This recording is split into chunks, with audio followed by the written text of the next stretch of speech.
to another edition of Tips with Joan and Priya. And this is our newest segment. It is a shorter version of our Follow Me Friday with Joan and Priya. There we go. And you want to see more of us because we're here. You want to see more of us. Whether you want to or not, you're seeing more of us. Yes. There we go. And it all happened to match today, sort of unplanned, sort of. We can't give up the goods, Jody. You know we're there. I am really, really excited because today's topic, I'm going to read it so I don't get it wrong, is called, as we're doing this Heck Yes series, it's called Saying Heck Yes to 5 Radical Business Resets for Real Humans. Is it humans or humans? Or humans, as dogs say. Humans, exactly. And our guest is the amazing Carolyn Herfurth, and I'm so excited to have you on today. So happy to be here, ladies. So Carolyn is a strategic thought partner. When she isn't hiking the Hudson Valley with her favorite Irishman or doing her part to flatten the curve, she works shoulder to shoulder with 6- and 7-figure business owners who want to pivot to their next level of growth. She's a pro when it comes to seeing opportunities and crafting new revenue streams you love to offer, as much as your ideal clients love to buy, which is especially important right now. Thank you for joining us again, and we can't wait to hear about all the amazing information and tips you have. Yeah. The energy you two bring to this is so much fun. Let's just start there. We're thinker-tainers. Oh. Priya cannot stand that word. She created it, and then she tried to take it back away from me. Well, you're a thought leader. Give us a new hashtag. I think stick with thinker-tainers. I mean, why not? Thank you. Why not? I mean, there is such thing as an infotainer, so why can't you be a thinker-tainer or something? I don't know. Why don't you stick with your day jobs, ladies, and then we'll work on the thinker-tainer thing another time. That works for me. There we go. So what are these 5 things? Well, so let's start by acknowledging the obvious, which is that this is not the 2020 that any of us expected. We thought it would be our best year yet, and it's turned into a nightmare on QuickBooks. I mean, but here we are. So what small businesses need to do right now is survive. A lot of them have lost businesses, business contracts have ended, been delayed, completely disappeared. So in a lot of cases, you just need to survive, because if you don't survive short term, you're not going to be a market leader long term. So the first thing you need to do is be smart about keeping your cash and your energy flowing. And you deserve to know exactly how to best leverage your experience and your time and your ideas and your energy to help other people so that you see a steady demand for a unique service only you can offer. And Joan, you just came up with something in the last couple of weeks that falls into this category. And there are ways, and you know, we all want a way to continue the flow of results beyond the current state of affairs. So, you know, each of us deserves also to know that you're contributing to the collective calm by offering your clients exactly what they're craving right now. I mean, that's what we want to do. Like someone to go, I've been waiting for something like that. I didn't know it was this, but I've been waiting for something like that. Yeah. And also, for those of you listening, you deserve to see that opportunity that's sitting right under your nose, because it's often so obvious to after you figured it out, but it can take way too long to get there. And I have always found that the opportunities are usually hiding, as I like to put it, somewhere between broad daylight and your blind spots, because we're so into what we do that we don't always see the possibilities or the options. And so you've got to figure out what's right for you and for your business. And that's what I've been doing. I'll give you a couple examples, because this is kind of work I've been doing with my clients and a handful of clients who have come back to me, and also people who I'm just meeting for the first time, because this is my specialty, is really helping you figure this out. So I'll give you an example. The book coach, and every fall she hosts an in-person writing retreat. And with COVID, we're like, okay, let's make it a virtual retreat. Let's move it up to May because people are still kind of like hanging out, uncertain. She filled it in like a day, sold it out in a day, and her profit is the same as if she had done an entire in-person fall retreat at, you know, this special inn. And like, and she goes, I sold it in a day instead of, which I tried to get her to charge more. So next time she will. Maybe that's why she sold it in a day. Yeah, right. Exactly. It took her a week for people to actually like promotional emails. And on the last day, everything sold out.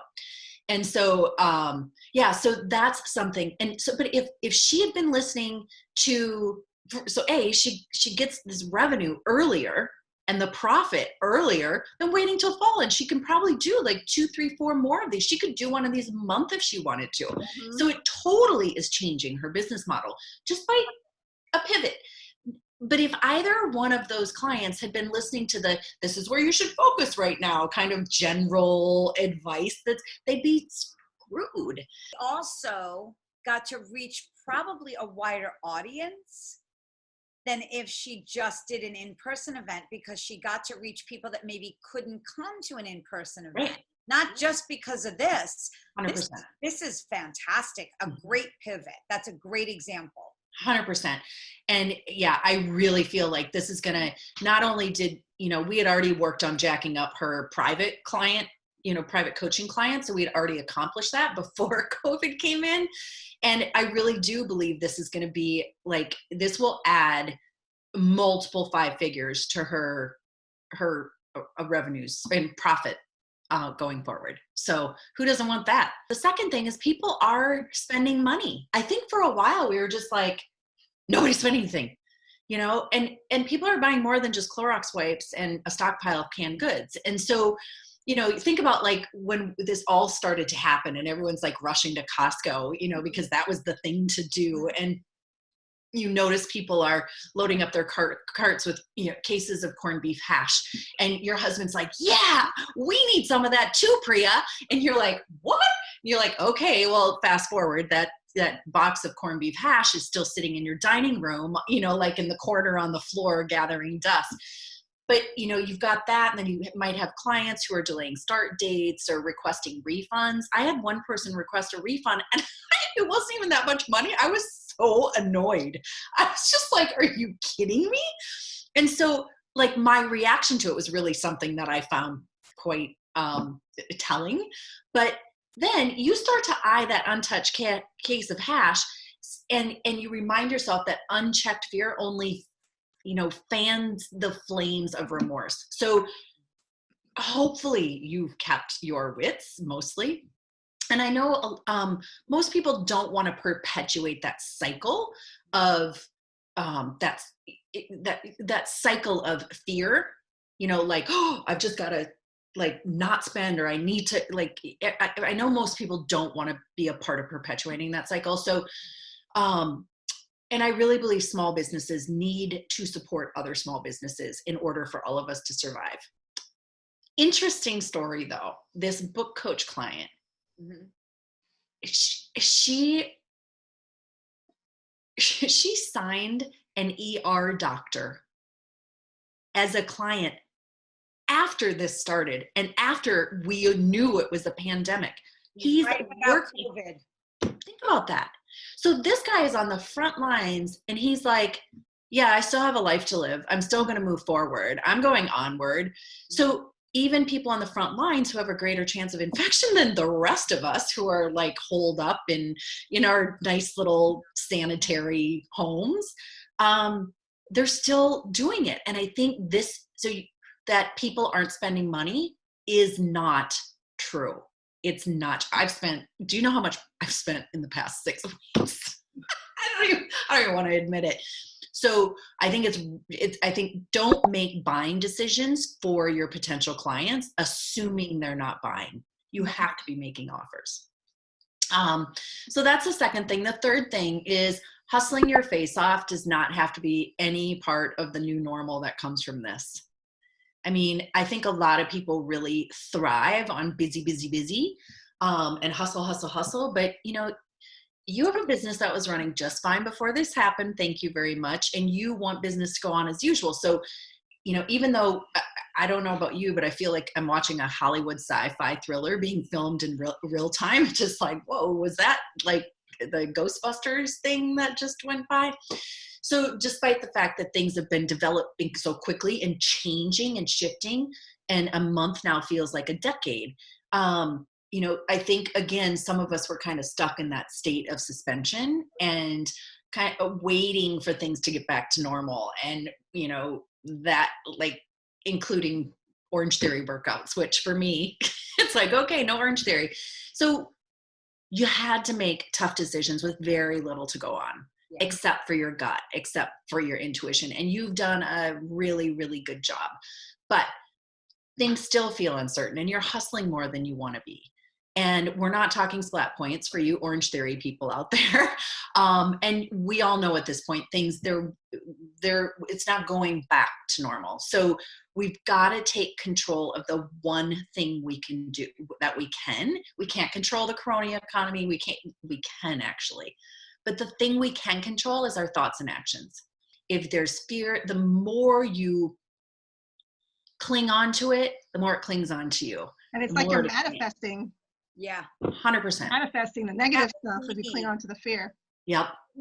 Saturday into Sunday, and then Monday, I lost it. Mm-hmm. Yeah.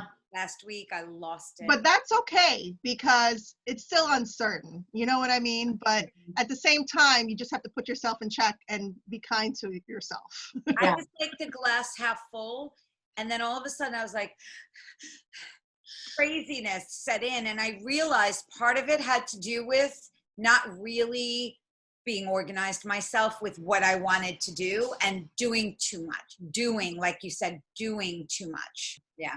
Yeah. But also, this is a good time to lead into number 4, which is, remember that we've all gotten out of, can I swear? Yes. Sure. We've all gotten out of shitholes before. Like, I've been through 3 economic downturns. I've been in business for 17 years. This is not might be my first pandemic, but I've been through a downturn before, and so have you. And so even though you're badass, you might find yourself second guessing everything you knew about your business in the world. You being you probably have loads of ideas for what your next evolution or pivot's going to look like. But under the circumstances, your instincts might be to try to hold on to what you've been doing because things were working, and trying to maintain as much familiarity and stability as much as possible. And also, a lot of people aren't able to clearly see how to make the right, and I use that word cautiously, right for you, things happen without feeling like a bull in a china shop. And, you know, you want to be clear about your do this, then that strategy. But there's what if I offend someone? What if it's too soon? Or what if I've become irrelevant? What if people don't even want what I have anymore? What if it's not important anymore? And those are the questions that are bouncing around at 3 a.m. along with, you know, how am I going to negotiate this apartment lease? So a lot of people at this point are worried about making a misstep. But you just have to come back to remembering you're wily, you're feisty, you've gotten out of these crams before, and you will do it again. Priya moved here from Miami, and she started over coming here.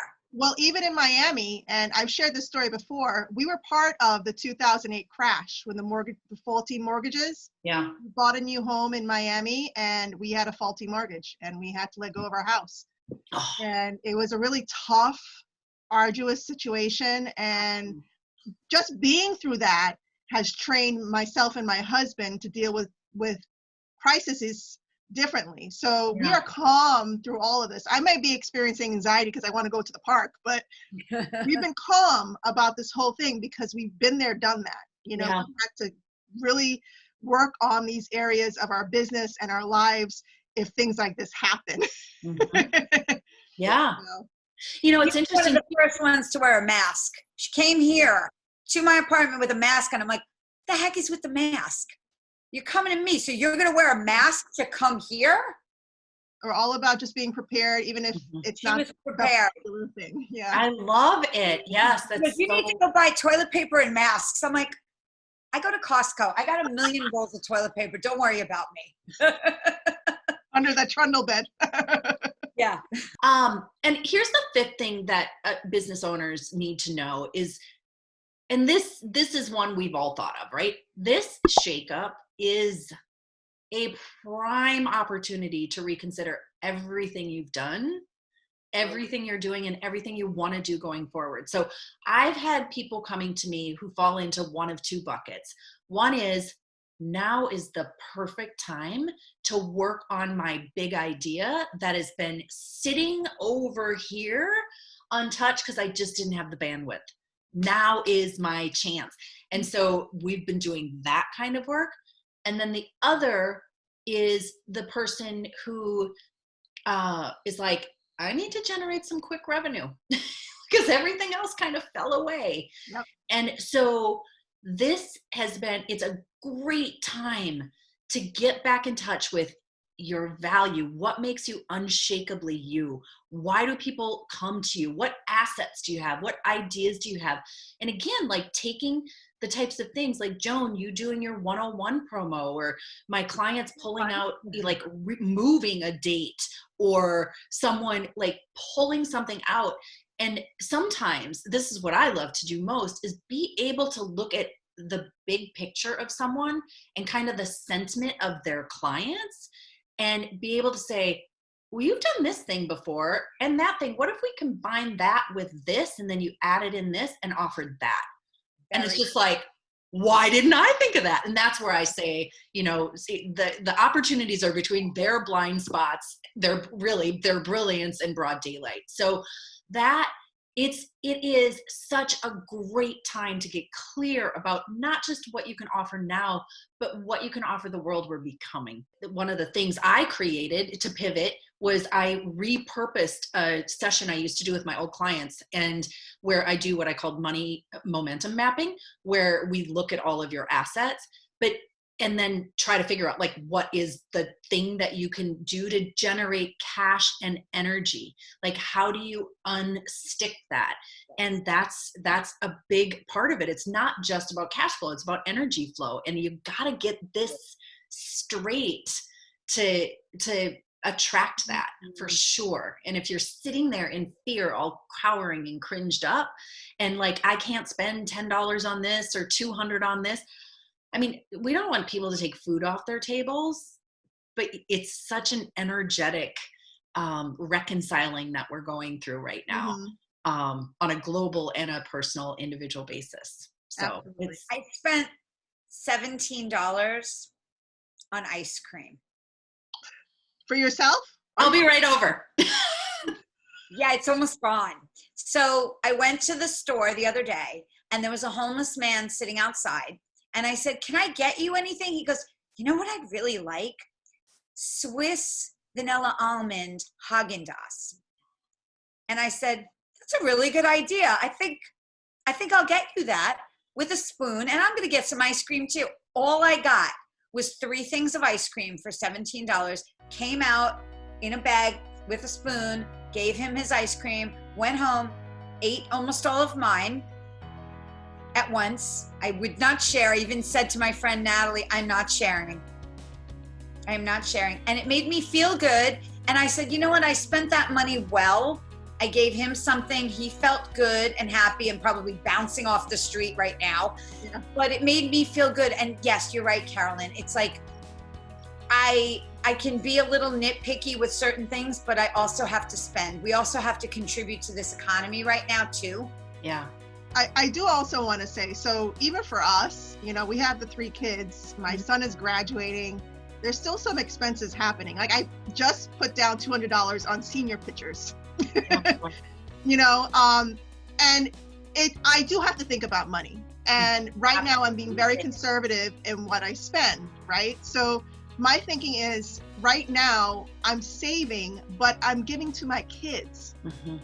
So even though the broader picture is I might not be spending and donating a ton of money to other people, but I'm spending time and resources on my children to make sure that they are happy and they have the food, clothing, whatever they need while we're in this situation. So there is a level of, you know, for parents out there that feel like, you know, I can't give any to anybody else, but you are giving. You're giving to yourself and your kids and your But family. you're giving to someone else because that photographer or the school is getting that money for Yeah, the photos. exactly. Well, that's true. It is a circle. You Very are. true. Yep. Yep. Very true. Yeah. If you're buying them something, it's the worker in the store or online or whomever. You're contributing to the economy. Absolutely. You have to do. Yeah, that was a great one, Carolyn. That was like my favorite one. Do you say that to everybody? No. So how can our viewers reach you, Carolyn? Let's see. Well, through social, I'm Carolyn Herfurth everywhere. I'm assuming my name will be printed somewhere, so all they have to do is in the comments do that. below and in the write-up. Yeah, and then you're welcome to email me, carolyn@carolynherfurth.com. I'm good with that. And if you're interested in checking out my website, which reminds me, we need to add Onward, which is my short-term offer to help people find and generate immediate cash. It's like a mini VIP.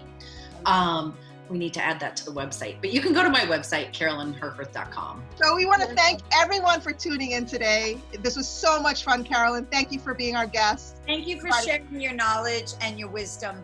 Exactly. So happy to join you. So make sure you like, share, and follow, and we'll see you next time. Say heck yes. Heck yes. Bye, everybody. Bye.